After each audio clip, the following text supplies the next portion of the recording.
What is up, my friends? Welcome back to another episode of the Hippo Film Club, and today we're going to be checking out Pagemaster. Oh, hell no!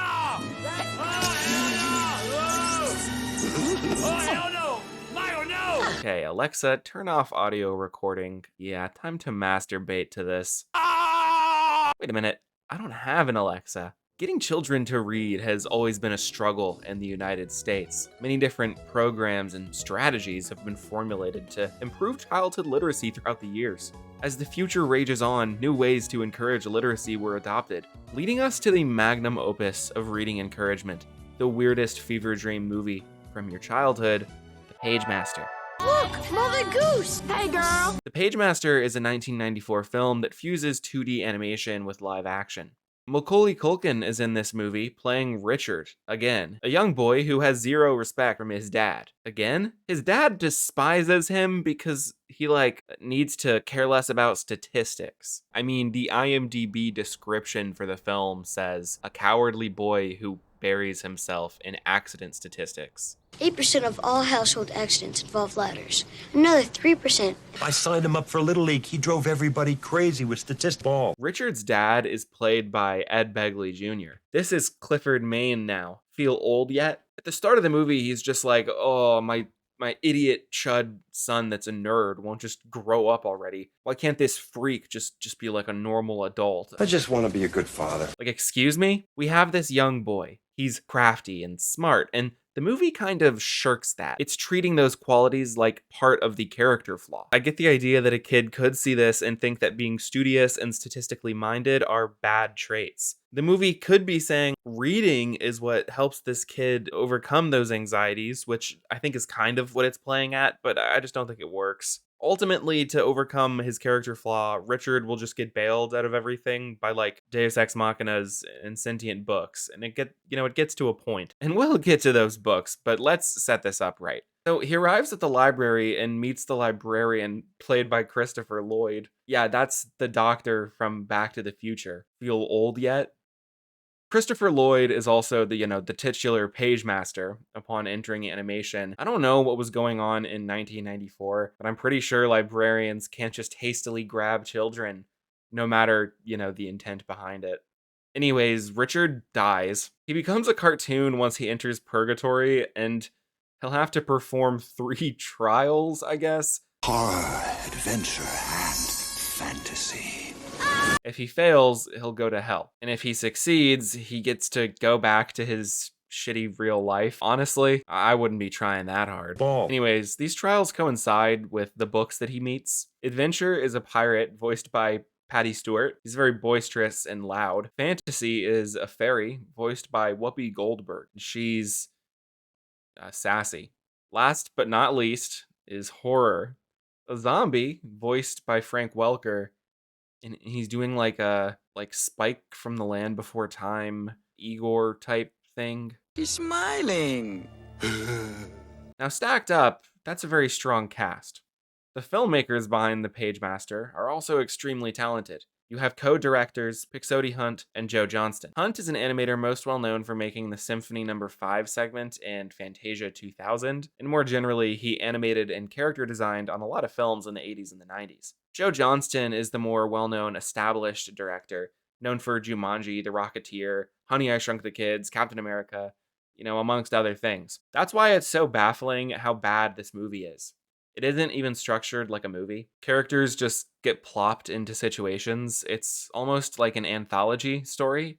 In a now unfindable interview, Joe Johnston did claim that the film was re-edited without his consent or knowledge, and that he disowns the film. He doesn't consider it part of his filmography. He specifically directed the live action scenes, and in the theatrical release trailer for the film, there is a sequence where Richard is pulling out a sword from a mural in the library that is nowhere to be found in the final film, so I am inclined to believe his claim.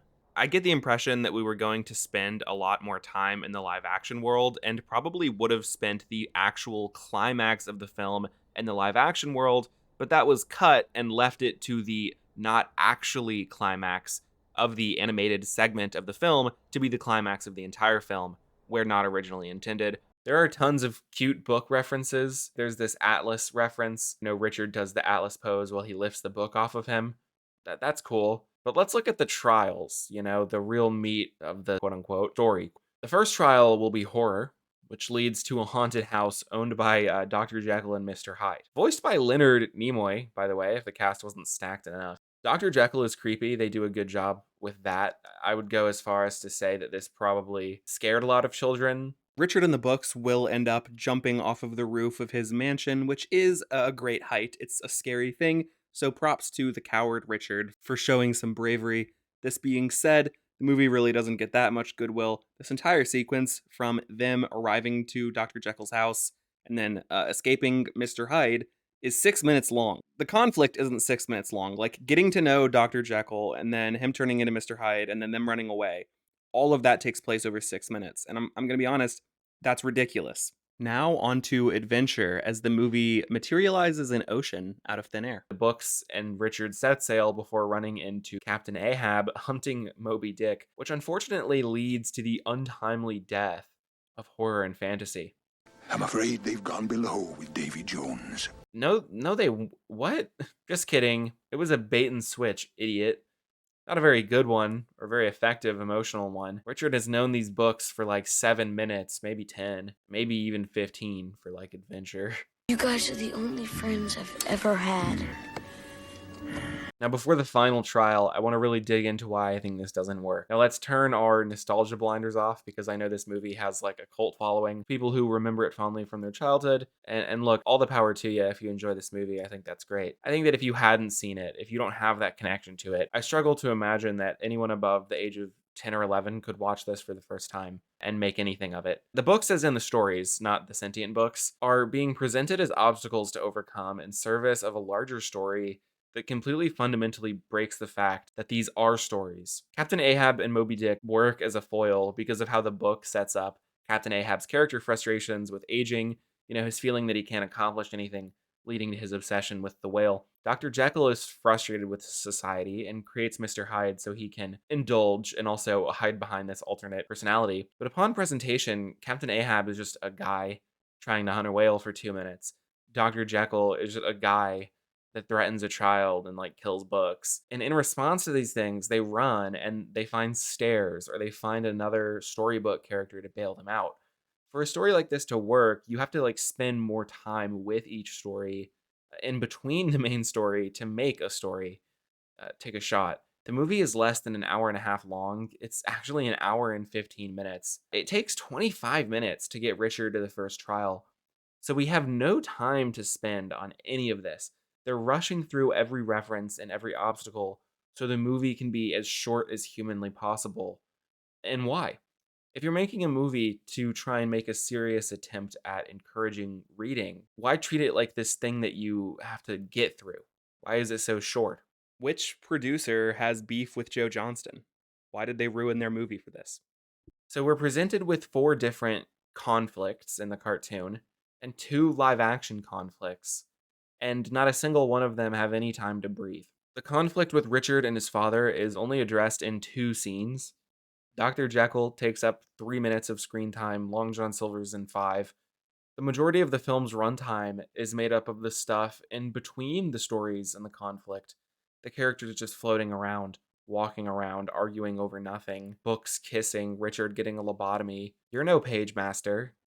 Nobody's reading any books. Nobody's spending any time thinking about the stories. That's the thing. It's encouraging reading like a commodity. It's not encouraging reading as in to digest the stories. After they defeat Long John, Fantasy sings a song that just almost feels ripped out of In Between the Lions. And that's really what this movie wishes it was, In Between the Lions. Now that's a show that really popped off with encouraging reading, and I would suggest to anyone that wants to learn how to read. Cliffhanger. Oh, the goose! Hey! Ball. The last trial is a dragon, just like a dragon. I guess it was too hard to think of another free use fictional book character for the fantasy genre. We go from Dr. Jekyll and Mr. Hyde, Captain Ahab and Moby Dick, and Long John Silver to dragon. I guess they just were like, a creature from that genre generally is good enough, which, yeah, sure. And during this dragon fight, there's plenty of book references. There's the magic carpet from Arabian Nights. Macaulay Culkin channels his inner Jack and grows a beanstalk inside the dragon's stomach, like Pinocchio. And finally, after this long, arduous journey of 35 minutes, he meets the Pagemaster, who's like, I know I made your life a living hell, but here's the thing, buddy. I'm a librarian, and I decided that you needed a lesson. If I had brought you here from the start, you never would have found the courage to face your own fears. Yes, dear boy. If I didn't send a monster scientist eating, child baby eating monster at you, you'd never have known what it's like to be afraid of a child eating monster that eats babies. Screw you, dude! Get here. The Pagemaster. Now, I know what you're thinking, smart, attentive viewer. The books are praying to the Pagemaster, which implies that maybe books consider librarians to be religious figureheads or deities? That's a really interesting line of thought. Thanks for pointing that out, viewer. Richard wakes up and he goes home with his 3 books: fantasy, adventure, and horror. My favorite books. The day is over and his parents arrive home. Mind you, the only 2 parts of the film they're in. His dad sees that Richard is sleeping in the treehouse and he remarks, It's impossible. Excuse me? My coward chud son is in the treehouse? I just want to be a good dad. Love you, Richie. If you do what your dad wants, that'll earn you your conditional love. Don't worry too much about it. And the final note that the movie leaves you on is adventure going for a kiss on fantasy again, but this time kissing horror. So I guess a book orgy is about to start. Now, I will give some positives to this movie. Absolutely love the color grading, the art direction, the animation is very charming, all of that A1 S+. The last shot of the movie is great. Regardless of the dad's shitty line, I think that the image of Richard sleeping in this thing that was an obstacle to him at the beginning of the movie, with his books giving him confidence, that is a nice thing to leave the movie off, and should encourage a positive mindset towards books, I would hope.